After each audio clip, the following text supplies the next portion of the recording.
지금 몸이 편치 않으신데 이렇게 일산에서 오셔서 1부 예배, 2부 예배 특송해 주셔서 감사합니다. 우리가 잘 아는 말씀이 있어요. 에베소서 2장 13절 말씀입니다. 전에는 너희들이 하나님과 멀리 있었는데 이제는 예수 그리스도 안에서 예수님의 피로 너희들이 하나님과 가까워졌다, 이런 말씀. 한번 중요한 말씀이니까 우리 한번 읽어보겠습니다. 이제는이 뒤로 가야 돼요. 원래 전에는 이런 말입니다. 전에는, 다 같이 시작. 전에는 멀리 있던 너희가 이제는 그리스도 예수 안에서 그리스도의 피로 가까워졌다. 예. 전에는 우리가 하나님과 멀리 있어서 하나님에게 접근할 수가 없었어요. 그런데 이제 예수님의 피로 우리가 구원을 얻어서 가까워진 거예요. 그러니까 구원이라는 건 뭐예요? 지금 내가 얘기했는데 하나님과 가까워지는 거예요. 어렵잖아요. 구원은 뭐라고요? 예, 하나님과 멀리 있던 우리가 가까워지는 거다. 신학적으로 얘기하면 복잡해요. 죄의 값은 사망인데 죄를 우리 인간이 지어서 죽을 수밖에 없는 우리 인생을 건져주신 것이 구원이다. 이렇게 신학적으로는 그렇게 얘기를 해요. 그런데 성경에는 간단하다니까요. 전에는 하나님과 멀리 있던 우리인데 이제 하나님과 가까워졌다는 거예요. 옛날에 신하들이 잘못하면 벌을 내렸어요. 왕이. 무슨 벌을 내리냐면 귀양이라는 벌을 내립니다. 귀양이 뭐냐? 귀양은 왕에게서 멀리 보내는 거예요. 눈에 안 나타나도록. 그러니까 왕을 배울 수 없죠. 그 왕한테 은총을 받을 수 없죠. 그냥 그렇게 살다가 잊혀져서 죽는 게 귀양이에요. 큰 형벌입니다. 마찬가지예요. 하나님과 멀리 떨어져 있는 거, 그게 큰 형벌입니다. 몰랐죠? 하나님과 가까이 있는 게 큰 구원이에요. 하나님을 배웠고 은총을 받을 수 있잖아요. 그래서 오늘 우리가 22년도 첫째 주에 우리가 하나님과 가까워져야 되겠다. 작년에 괜히 코로나 핑계대고 하나님과 멀리 있었어요. 하나님을 배웁지 못했어요. 그래서 우리가 은총을 받지 못했어요. 그런데 올해에는 내가 하나님과 좀 가까워져야 되겠다. 그래서 오늘 제가 드리고 싶은 말씀은 뭐냐면, 하나님과 나와 우리 주님이 얼마나 가깝게 해줬느냐. 주님의 피로 우리가 가까워졌잖아요. 그 얼만큼 가까워졌냐 이 말이에요. 예수님께서 공생애를 3년 동안 다 마치시고 마지막에 기도를 드리는 게 요한복음 17장입니다. 그 별명이 있어요. 대제사장적 기도라고 합니다. 오늘같이 성만찬을 제자들과 하시고 제자들의 발을 씻겨주시고, 그리고 그 다음에 겟세마네 동산에 가서 마지막 기도를 하시고, 기도하시다가 잡히셔서 십자가에 달리셨어요. 그때 마지막으로 기도하실 때 요한복음 17장 24절에서 뭐라고 얘기하느냐면 이렇게 얘기해요. 아버지여, 내게 주신 자도 나 있는 곳에 나와 함께 있게 하옵소서. 이게 마지막 기도였어요. 그러니까 우리 주님이 우리를 데려간다는 거예요. 하나님께서 내게 주신 내 백성을, 우리가 2000년 전에 이미 하나님의 백성이 됐잖아요. 그래서 하나님이 우리를 품으시고 우리를 나 있는 곳에 데려간다는 거예요. 예수님이 원래 있던 곳에 우리를 데려간다는 거예요. 그러면서 요한복음 시작할 때 네가 있던 곳이 어디인지 아느냐 하면서 명시를 해줬어요. 그게 어디냐면 오늘 읽었던 본문이에요. 우리가 어디 있었어요? 아버지의 품속에 있었다. 아버지의 품속에 있던 우리를 아버지께서 주님께서 데려가시는데 어디로 데려가냐? 아버지의 품속으로 우리를 데려간다는 거예요. 이 성경에서 우리에게 주시는 축복이 놀라워요. 이 성경이 말해주지 않았다면, 너 하나님 나중에 천국 가면 하나님 어디까지 가니? 그러면 천국 가장자리에 가요. 다들 그렇게 얘기해요. 그 겸손이 아닙니다. 우리는 어디까지 가냐면 아버지의 품속까지 들어가요. 그러니까 상상도 할 수 없는 거기까지 가는 거예요. 품속 말고 더 가까운 데가 어디예요? 없어요. 품속이 제일 가까워. 거기까지 우리 주님께서 우리를 인도하신다는 거예요. 그러니까 이게 얼마나 우리에게 큰 축복인가, 이걸 알기 위해서 성경의 다른 데를 살펴보자 이 말이에요. 구약에서 이스라엘 백성이 하나님과 제일 가까운 데가 어디까지 갔는지 알아요? 산 밑에까지 갔어요. 신의 산에 하나님이 나타나셨어요. 산에 들어오면 돌로 쳐 죽이라고 그랬어요. 하나님이 어떻게 생겼나 보려고 혹시 들어오는 사람 있으면 돌로 치라고 그랬어요. 산에 절대 못 들어가요. 산에는 누구만 들어갔어요? 모세만 들어가죠. 장로님 모세만 들어갔어요? 장로님 아깝다. 처음에 들어갈 때 아론하고 들어갔습니다. 그래도 누구랑 같이 들어간 거 아시잖아요. 내 다른 사람만 있으면 그냥 그러고 넘어가려고 그랬는데 성경 50도 가신 분이 있으니까 아론이 같이 들어갑니다. 둘만 들어와라. 짐승이라도 들어오면 돌로 쳐 죽이라고 그랬어요. 가까이 못 갑니다. 그런데 모세가 들어갈 때 뭐라고 얘기했는지 알아요? 아, 두렵고 떨리도다. 아니, 모세는 그때 최고의 사람입니다. 하나님과 정말 가까운 사람이에요. 그런데 하나님 있는 시내산에 들어가려니까 떨린다고 그랬어요. 그래서 히브리서 12장에 뭐라고 얘기하냐면 하나님이 임재하셨는데 불 붙는 산과 같다고 그랬어요. 18절에. 히브리서 12장 18절 한번 보세요. 우리 한번 불이 붙는 산처럼, 불이 붙은 산과 같이 침침하게 막 흑암과 폭풍과 막 나팔 소리가 들리는 그런 하나님의 임재가 이렇게 무서웠어요. 거기서 막 하나님이 소리를 바라니까 병력 같은 소리를 바랬어요. 그러니까 백성들이 하는 말이, 아이고 우리한테 더 이상 말하지 않게 해주세요. 그냥 모세한테 말하게 해주세요. 우리가 그냥 다 듣겠습니다. 그렇게 얘기를 했어요.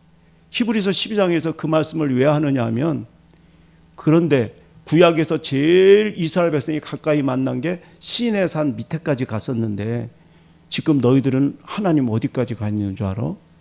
이 말씀을 하는 거예요.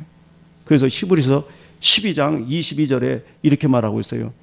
너희가 이른 곳은, 이뤘다는 것은 이 과거형이에요. 너희들이 이미 이르렀다는 거예요.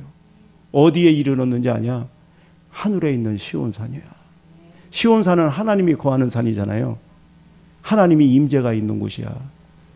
다시 말하면 살아계신 하나님의 도성 하늘의 예루살렘에 너희들은 이르렀어. 이르렀어요? 이룰 거예요? 이르렀단 말이에요. 우리가 어떻게 해서 이르렀습니까? 우리는 예수님 안에 들어 있었거든요. 그래서 예수님이 십자가에 못 박히실 때 우리도 그 안에서 같이 못 박혔고, 예수님이 부활하실 때 우리도 예수님과 함께 부활했고, 하늘나라의 도성에 이르렀을 때 우리도 이미 이르렀다 이 말이에요. 그러니까 너희들이 이른 곳은 이거야. 구약의 백성들은 시내산 밑에까지 뿐이 못 갔어. 근데 너희들은 어디까지 갔냐? 하늘의 예루살렘은 하나님의 보좌 앞을 얘기하는 거예요. 하나님이 임재하신 그 앞에까지 너희들이 간 거야. 이거를 스펄전이 깨닫고 난 다음에, 내가 신앙의 눈이 열렸다 그랬어요. 내가 하나님 앞에 이렇게 가까이 있는 줄 몰랐다. 나는 하나님과 좀 멀리 떨어져 있는 줄 알았어요. 그런데 하나님의 보좌 앞에 내가 서 있어요. 야, 구약의 백성하고 전혀 다르구나. 너희들이 지금 이른 곳은 여기까지 가서 수많은 시련이 있고 고난이 있어도 너희들 주님 곁 떠나지 마. 주님의 피값으로 너희들은 하나님의 보좌 앞까지 이른 거야. 그래서 스펄전이 그랬어요. 내가 이때 신앙의 눈이 열렸다. 나 그동안에 몰랐다는 거예요. 스펄전이 설교 굉장히 잘하는 사람이거든요. 그런데 그 사람도 그걸 몰랐어요. 우리가 신앙의 눈이 오늘 열리기를 바랍니다. 빈눈이 벗겨지기를 간절히 축원합니다. 아멘. 야, 내가 하나님 앞에 그렇게 가까이 가 있구나. 야곱이 그랬어요. 야곱이 형 속여가지고 아버지의 축복을 따내가지고 베델로 도망가잖아요. 돌베개 베고 누웠어요. 나 혼자구나. 짐승 소리만 들리고, 야, 이제 나 어떻게 사나? 그런데 갑자기 하늘문이 쫙 열리면서 사다리가 내려오는데 천사가 오르락 내리락 하는 것을 봤어요. 그때 한 말이 뭐냐면은 창세기 28장 16절 말씀이거든요. 여호와께서 과연 여기 계시거늘 내가 알지 못하였도다. 그때 깨닫게 됐어요. 나 혼자인 줄 알았어요. 그런데 여호와가 여기 같이 계신 것을 그때 깨닫게 됐어요. 스펄전도 그랬어요. 내가 이렇게 하나님과 가까이 있는 줄 몰랐도다. 내가 하나님의 보좌 앞에 있구나. 여러분도 그런 줄 믿습니다. 그런데 이거보다 더 가까이 깨닫는 사람이 있어요. 스펄전보다. 누구냐면 바울이라는 사람이에요. 바울은 고린도전서 13장 12절에서 이렇게 말하고 있어요. 지금은 너희들이 거울로 보는 것처럼 희미하게 보이지만 그때는 하나님의 얼굴과 내 얼굴을 대하여 볼 것이요. 맞대면에서 본다는 거예요. 보좌 앞에 수천 명이 있는 데서 서서 보는 것도 하나님을 가까이서 보는 거예요. 근데 그게 아니고 하나님과 독대해서 커피 마신단 말이에요. 둘이 쳐다보고 얼굴을 대하고. 할렐루야.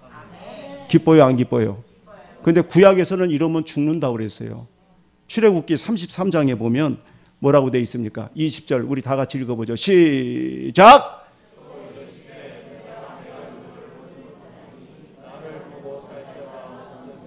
모세가 하나님의 얼굴을 보여달라고 그랬어요. 하도 속상하니까 하나님 얼굴 보여주세요 그랬더니 너 나 보면 죽어. 피조물은 창조주를 보면 감당을 못해. 그냥 말만 해도 말하지 않게 해주세요 그러는데 너 나 얼굴 보면 네가 감당 못하고 죽어. 하나님을 모시는 천사를 스랍이라고 그래요. 스랍은 6날개가 있습니다. 하나님을 모시는 천사들이에요. 근데 날개가 6개가 있는데 2개로는 얼굴을 가리고 2개로는 발을 가리고, 그리고 2개로 날면서 창화하여 이르되, 이렇게 이사야서 6장에 나오는 말씀이에요. 스랍들이 모시고 섰는데 각기 6날개가 있어. 둘로는 자기 얼굴을 가려요. 하나님 모시는데 죄가 없는 천사도 하나님을 맞대면 못해요. 맞대면 못하고 얼굴을 가리고 있단 말이에요. 하나님을 맞대면, 성부 하나님을 맞대면 한 사람은 딱 한 사람뿐이 없습니다. 인자이신 예수 그리스도. 그분은 하나님과 맞대면하고 차 마시고 음식 먹고 그러던 분이에요. 그래서 요한복음 1장 1절에 하나님이 맞대면했다고 나오잖아요. 태초에 말씀이 계시니라. 이 말씀이 예수 그리스도거든요. 요한복음 1장에서는 이 예수님이 하나님과 함께 계셨으니 이렇게 돼 있잖아요. 이거 원래 하자면은 is, with God, 하나님과 함께 있었다 이렇게 번역해야 되잖아요. 원문은 이게 아니에요. 프로스 세오스 이렇게 돼요. 세오스가 하나님이거든요. 이 프로스가 뭐냐면은 마주보고 이런 뜻이에요. 그러니까 호로고스, 예수님이 하나님과 마주보고 있었다 이 말. 주석에 보면 뭐라고 나와 있는지 알아요? 하나님과 맞대면 하시던 분이 이 땅에 오셨다. 왜 오셨어요? 오늘 그랬잖아요. 예수님이 마지막 올라가시면서 하는 말이 나 있는 자리에 내 백성들도 같이 있게 하옵소서 그랬잖아요. 그러니까 왜 우리도 이제 나중에 하나님과 맞대면을 하는 자리에 가게 되는 거예요. 생각만 해보세요. 대통령하고 맞대면하고 독대하는 것만도 그건 내 평생에 있을 수 없는 일이에요. 제 평생에. 그거는 고사하고 안양시장도 내가 맞대면하고서 뭐 먹기가 어려워요. 그렇잖아요. 그런데 창조주인 하나님하고 우리가 맞대면하기 위해서 우리 주님께서 이 땅에 오신 거예요. 네. 그런데 이거보다 더 가까운 게 있어요. 성경에. 그게 눈치학상 오늘 본문이에요. 오늘 본문 다시 한번 읽어보세요. 이제 본문이 열립니다. 요한복음 1장 18절 다 같이 처음부터 시작.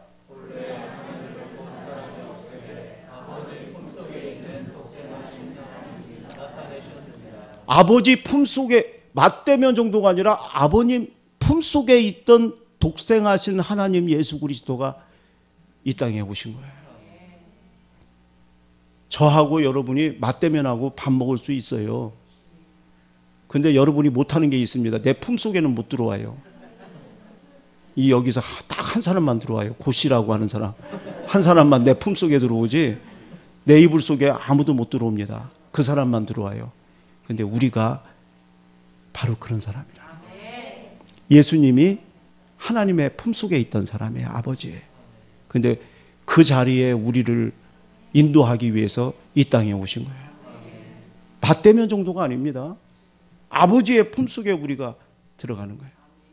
오늘 이 성찬식은 주님이 살과 피를 찢으셔서 십자가에 달리셔서 왜 그렇게 어려운 일을 하셨어요? 너희들 내가 있던 자리로 데려가려고. 그래서 오늘 요한복음 1장 17절에 예수님이 있었던 곳을 가르쳐 주는 거예요. 아버지의 품속으로 우리를 인도하기 위해서 그 모진 형벌을 당하신 그런 날이에요. 여러분이 오늘 이 말씀을 딱 믿는 거예요. 여러분이 어디에 있다고요? 이미 예수님이 2000년 전에 아버지의 품속으로 우리를 인도하셨어요. 그래서 우리가 지금 거기 있어요. 그것을 오늘도 믿고 사는 자는 이 땅에 살면서 맛배기로 하나님 품속을 보여줘요. 우리가 천국을 갔어요, 안 갔어요? 갔다고 하는 사람이 맞는 거예요. 이미 예수님이 천국 갈 때 우리를 데리고 갔어요. 가슴에다 넣고. 그래서 가방 안에 들어있는 건 다 가는 거예요. 내가 가방 들고 미국 가면 가방 안에 들어있는 건 다 미국 가듯이 우리가 예수님 가슴 안에 들어있기 때문에 이미 우리는 천국에 가 있어요. 그러면 나중에 죽어서 가는 천국은 뭐예요?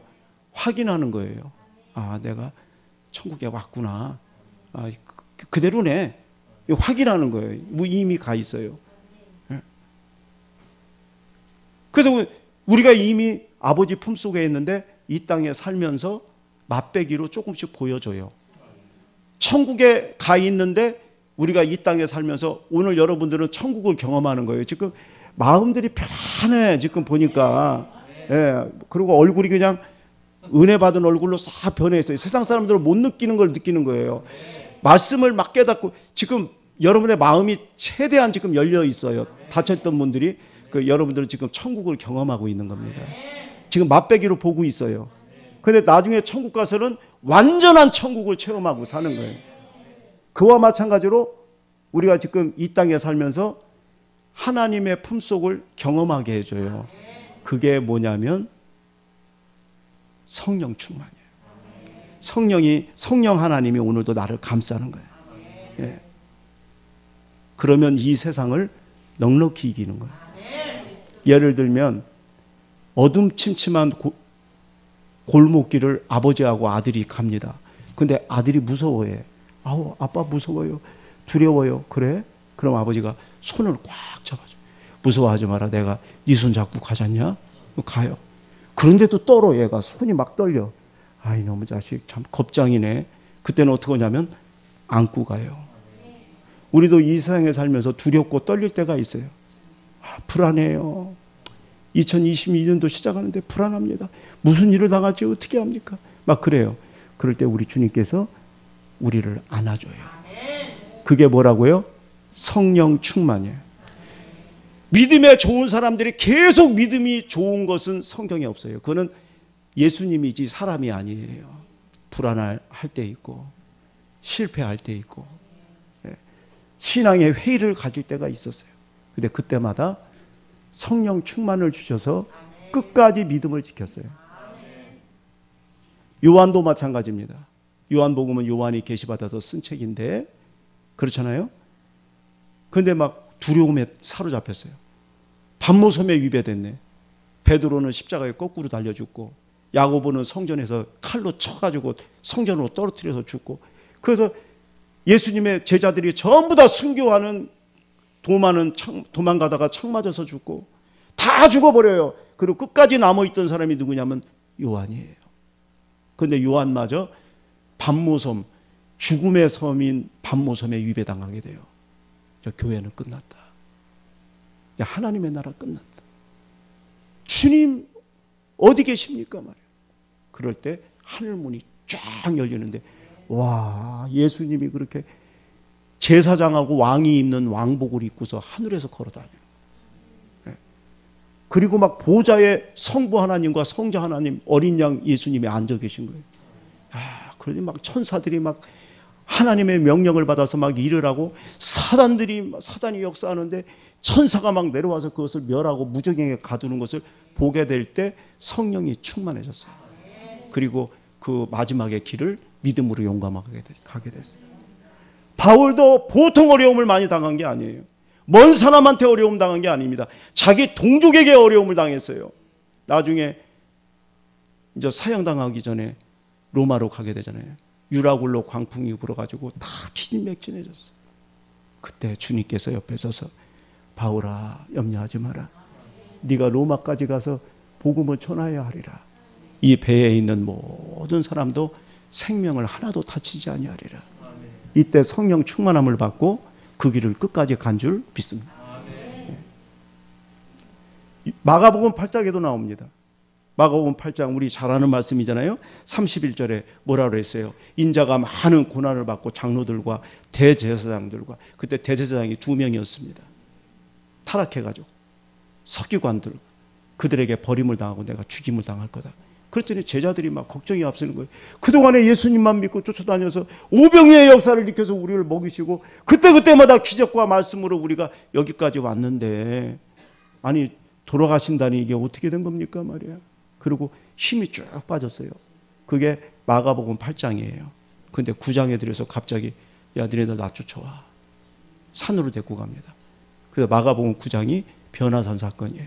엿새 후에 예수께서 베드로와 야고보와 요한을 데리시고 높은 산에 올라갔는데, 아니 세상에 예수님이 여지껏 흰 옷을 입어도 그렇게 희게 할 수 없는 화려한 옷을 입고 돌아가신 줄 알았던 모세와 엘리야하고 하늘에서 막 얘기를 서로, 십자가 지시기 전에 벌어질 일에 대해서, 구원에 대해서, 인류의 구원에 대해서 막 얘기를 하는 것을 보게 되잖아요. 그때 베드로가 성령 충만함을 받고 여기가 조사오니, 여러분 다 알죠? 예. 그때 제자들이 성령이 충만해져서 십자가를 지고 순교의 자리까지 가게 됩니다. 마이클 리브스라고 하는 사람이 있어요. 그 사람이 자기 인생을 얘기하는 거예요. 내 인생은 바람이 꽉 찬 풍선과 같았다는 거예요. 바람이 꽉 찬 풍선이 좋아요, 나빠요? 언제 터질지 몰라. 늘 불안하더라는 거예요, 내 인생이. 야, 이거 내 인생이 언제 무너질지 모르는데 그렇게 살았다는 거예요. 근데 어느 날 이 말씀을 깨닫게 된 거예요. 내가 이미 2000년 전에 더 이상 가까이 갈 수 없는 아버지 품속으로 우리 주님이 나를 인도하셨다. 나는 이미, 우리 한번 따라해보세요. 나는 이미 거기에 있다. 오늘 다른 거 다 잊어버려도 이것만 기억하세요. 나는 2000년 전에 이미 거기 있어요. 지금 여러분이 있는 곳이 어디입니까? 또 가만히 있어. 아버지 품속이라니까. 2000년 전에 여러분이 갔어요. 여러분들 지금 힘들어도요, 여러분들이 있는 곳이 아버지의 품속이에요. 이미 예수님께서 그것을 위해서 이 땅에 오신 거예요. 아버지 품속에 여러분이 있습니다. 난 이미 거기 가 있다. 그러면서 하는 말이, 그리고 앞으로 갈 것이다. 이게 already but yet이라고 하는 아주 유명한 신앙 노선입니다. already, 이미 나는 거기 가 있어요. 그리고 나중에 갈 거예요. 가서 확인합니다. 그래서 오늘 제가 제목에 그랬어요. 2022년도에 내 자리가 어디냐? 아버지 품속입니다. 그러면 다 이길 수 있어요. 온갖 어려움 다 이기고. 우리는 아버지의 품속에 있어요. 그것으로 여러분의 인생을 승리하시기를 간절히 축원합니다.